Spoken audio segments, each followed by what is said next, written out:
सबसे बड़ा गैस खजाना जल रहा है। कल रात ही ईरान के सबसे बड़े गैस फील्ड पर हमला हो गया।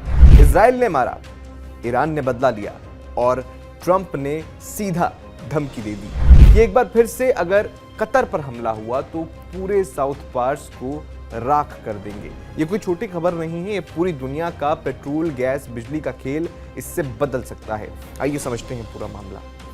सबसे पहले सवाल यह है कि आखिर ये साउथ पार्स गैस फील्ड है क्या? देखिए, दुनिया का सबसे बड़ा प्राकृतिक गैस का एक खजाना है। फारस की खाड़ी में ईरान और कतर दोनों के बीच बटा हुआ है। कुल गैस इसमें जो लगभग बताई जाती है वो 1800 ट्रिलियन घन फीट यानी 51 ट्रिलियन क्यूबिक मीटर की है। ईरान को 70% घरेलू गैस इसी से मिलती है, जिससे उनका बिजली, खाना पकाना, फैक्ट्री सब इसी पर टिका है। कतर इसी से LNG बनाकर पूरी दुनिया को बेचता है। इसका मतलब ये हुआ कि ये फील्ड अगर जली तो ईरान की अर्थव्यवस्था पल भर में ढह सकती है और कतर का एक्सपोर्ट भी बंद हो सकता है। तो अब 18 मार्च को क्या हुआ? इजराइल ने साउथ पार्स के कुछ प्लांट और रिफाइनरियों पर हमला कर दिया। आग लग गई, प्रोडक्शन रुक गया। जवाब में ईरान ने गुस्से में कतर के रास लाफन LNG प्लांट, UAE के अल हौसन गैस फील्ड और सऊदी अरब की 2 रिफाइनरियों पर मिसाइल दाग दी। स्ट्रेट ऑफ हॉर्मूज, जहां से दुनिया का 20% तेल और गैस गुजरता है, ये लगभग बंद हो गया। इससे नतीजा क्या हुआ कि जो कच्चा तेल है वो $110, $116 प्रति बैरल तक पहुंच गया। यूरोप में गैस 6% तक महंगी हो गई। अब इसके बाद आया ट्रंप का खतरनाक बयान। ट्रंप ने अपने social media platform truth social पर लिखा कि अमेरिका और कतर को इस हमले की कोई खबर नहीं थी। वो इजराइल के हमले की बात कर रहे हैं। उन्होंने लिखा कि अब इजराइल और हमला नहीं करेगा, लेकिन अगर ईरान ने एक बार फिर से कतर पर हमला किया तो अमेरिका पूरे साउथ पार्स को इतनी ताकत से उड़ा देगा कि ईरान ने कभी देखा नहीं होगा। मुझे ये तबाही नहीं चाहिए, लेकिन मजबूर करोगे तो कर देंगे। साफ मैसेज है कि कतर को छेड़ा तो ईरान का गैस खजाना हमेशा के लिए खत्म हो जाएगा।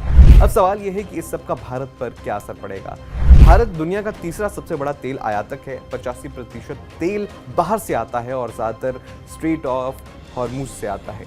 तुरंत असर ये भी हो सकता है कि पेट्रोल 5 से 10 रुपए महंगा हो जाए। LPG सिलेंडर पहले से ही किल्लत उसकी है, घरेलू गैस संकट बना हुआ है और 100 से 200 तक इसकी कीमत बढ़ सकती है। कतर से हम LNG लेते हैं, इसका इस्तेमाल इंडस्ट्री गैस के तौर पर होता है। ये महंगी हो सकती है, खाद उर्वरक महंगे हो सकते हैं, किसानों पर भी बोझ पड़ सकता है।